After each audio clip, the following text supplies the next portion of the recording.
The magnitude of the energy problem that lies ahead is absolutely enormous. You're like the best combination of Henry Ford and Thomas Edison all wrapped up in one. This is for sure going to happen.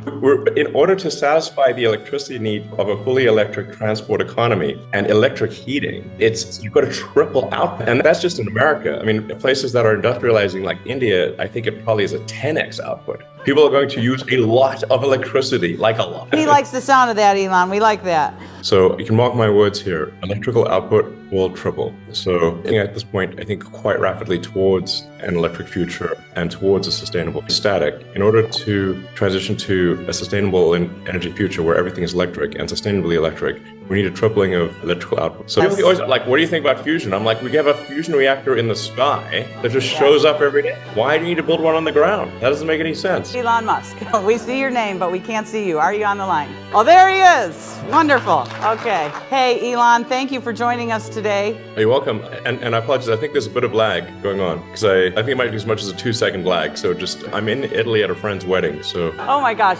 Well, thank you for making time for us. Hey, Elon, I want to start first of all. Has anyone ever shared with you that you're like the best combination of Henry Ford and Thomas Edison all wrapped up in one? Has that analogy been made before? I'm not sure that exact analogy has been made. Certainly would be flattering. Well, that's how I feel today. That's how I feel today, Elon. We're making history here together, and you're joined by hundreds of people here in San Ramon, California, but thousands of people across the globe have joined in for our conversation today. So thank you for that. We're talking a lot today, Elon, about breakthrough thinking and what it means to stand for something that you believe is possible in the face of potentially resistance. Maybe people don't think that it's possible. And I'm curious, Elon, if you can think back, when was the first time you had a thought that something was possible that no one else believed? Well, I'm not sure that no one else believed, but because there's usually somebody that believes something, however preposterous that might be. But let's say when most people didn't believe it or didn't think it was true, obviously I think electric vehicles would certainly put into that category. So yeah, I wouldn't say that nobody,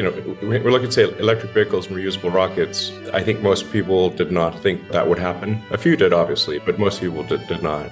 For me, the technology, it seemed quite obvious from a physics standpoint. If you look at an internal combustion engine car, it needs an electric motor and a battery just to start. So it's an incredibly complicated device, a combustion engine car. And the only reason battery cars did not take off was range. So as soon as you have something with high energy density like lithium ion, and you have now a range that matches people's needs, then there's really no need for the complexity of an electric car, of a gasoline car. So, like a lot of people think that the origins of like my interest in electric vehicles would be environmental, but actually my concern was simply that we will run out of hydrocarbons to mine and burn. And so we need something to continue civilization, independent of any environmental issues. So, and we are moving at this point, I think, quite rapidly towards an electric future and towards a sustainable future. So, I'm fairly encouraged on that front. I think it's going to happen. It is happening. We can always make it go faster. That would be good. But, I'm not actually in favor of sort of vilifying the oil and gas industry. We still obviously need that in order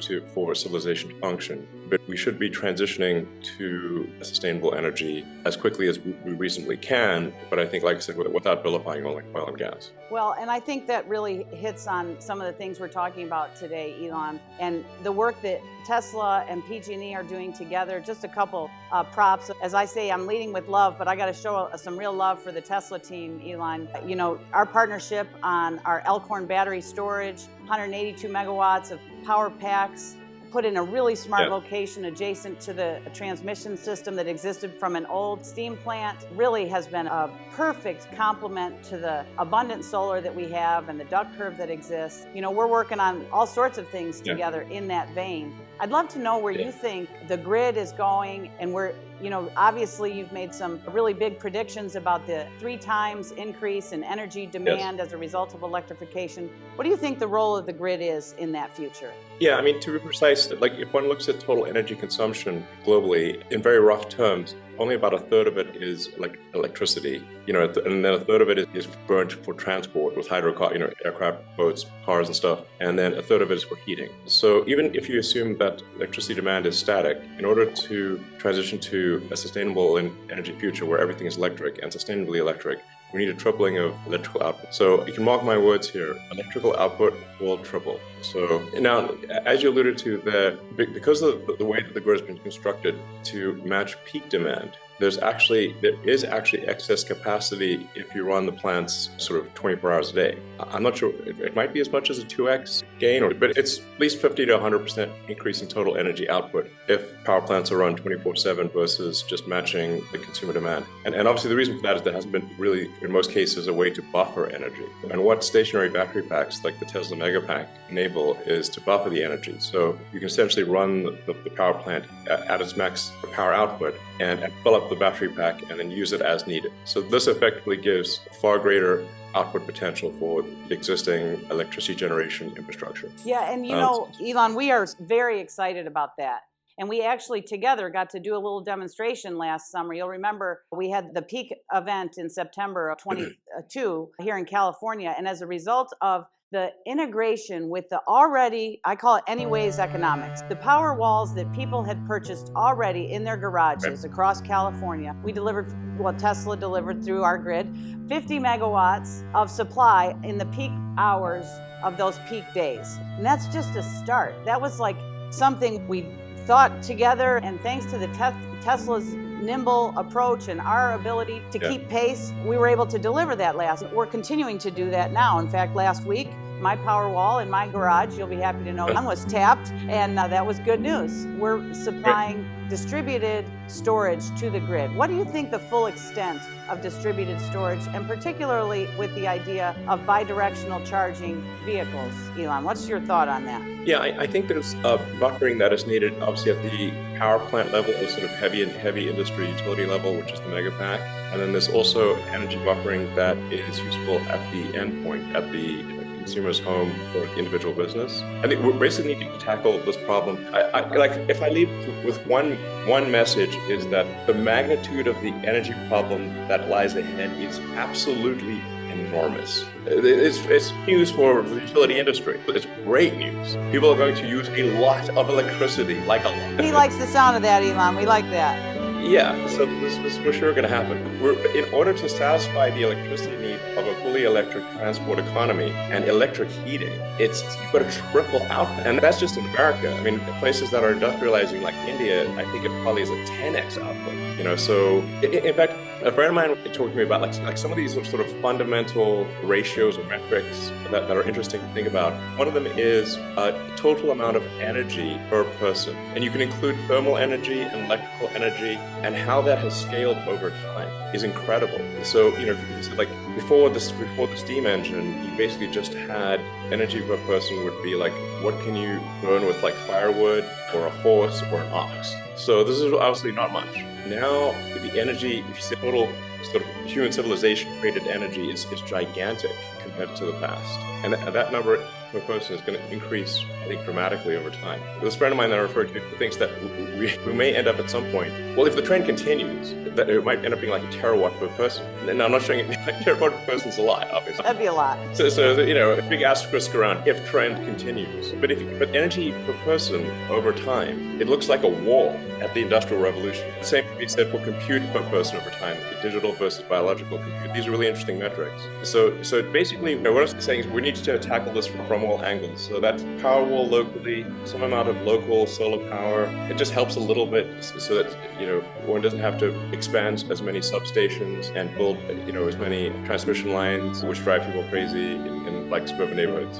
Elon, I think you're talking about something really important, especially for this audience. One of our points of view that we share in our R&D document, we published an R&D document, Elon, that lists 70 from today to the future.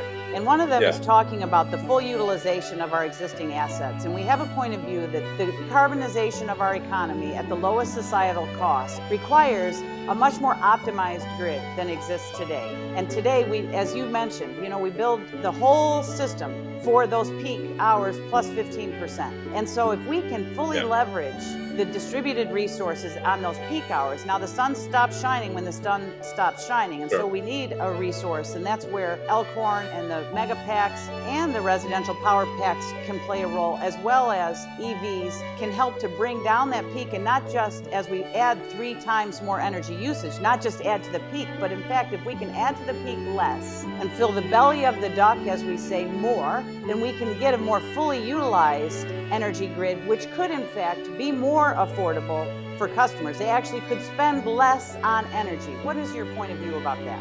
You can disagree if you want, Elon. I think there will be price pressure on electricity, because when you increase demand, there tends to be pricing pressure on whatever, wherever it may be.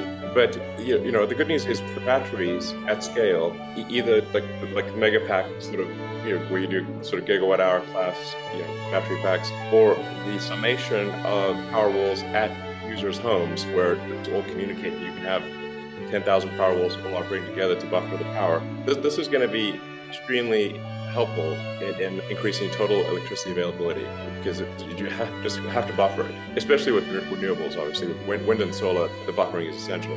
So, if you look at, say, like SpaceX and Starlink satellite constellation, which is a majority of all satellites currently in operation, they're all solar battery powered, and they're in low Earth orbit, so they go through Earth's shadow. You can think of Earth as just really a big satellite.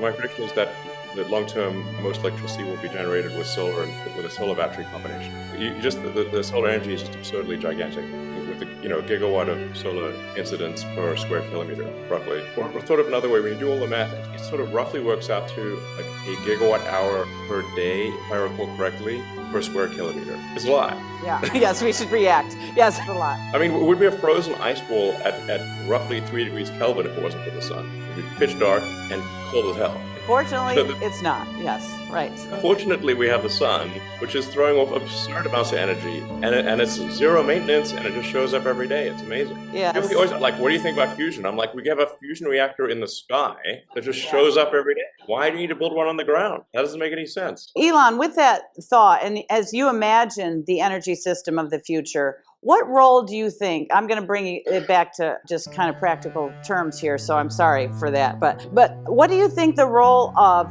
the grid and a utility like PG&E is in causing that lowest cost societal transition to a decarbonized economy? What do you think our role is, and what advice do you have for us? Well, I think generally leaning in the direction of solar and wind combined with battery storage, because of the intermittent nature of solar and wind, is the right approach. And I think a lot of that is happening. I mean, we see the growth of renewables in the United States and actually in most places in the world, including China, is very high. So if that trend continues, and probably will, then, basically I think we're headed for a good place. I would just say, whatever your demand predictions are for electricity, I suspect they are too low. Yeah. I recommend... I'm taking a note, Elon. Yeah. So, Elon, I know you kind of have a love-hate relationship with artificial intelligence. On one hand, you love it. On one hand, it's scary. What role do you think AI has in this grid of the future and the energy system of the future? Yeah, I'd say just that I'm worried about AI as,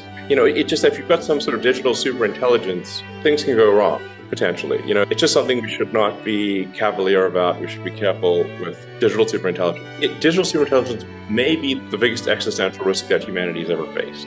So I think we need to be very careful with it. And I think we should have regulatory oversight, because it is a potential danger to the public. And whenever we have something that is a potential danger to the public, we have regulatory oversight. So on the plus side, I mean, it has the potential for creating a society of abundance. So in the positive scenario, there will be no shortages of goods and services. There will be almost free. It's a strange way to think about it, but I recommend reading Ian Banks' The Culture books. That's probably the best future envisioning of AI that I've seen. But digital superintelligence combined with robotics will essentially make goods and services close to free in the long term. Yeah, and I think they should be invisible for sure, and easy and automated. And so actually we've got Schneider Electric and Microsoft here in the room. They're going to be talking about our partnership on our distributed energy resource management system and how important that is to make those the optimized, I think of that as the optimized grid, that those services happen very invisibly, that outages are a thing of the past because our resources are more dynamic than that, and they're optimized in some way to provide service where required. And we're very excited about that. Elon, I've got, a whole host of people here. I'd love to take a question from the audience, and then I'm going to do a speed round with you. You okay for a couple more minutes? That's good. Sure. Okay. All right. Let's take a question from the audience. I think I have one here in the front row, please. I've got Scott Harden here from Schneider Electric, and he has a question for you, Elon. Thank you, Patti. Elon, Scott Harden, CTO at Schneider Electric.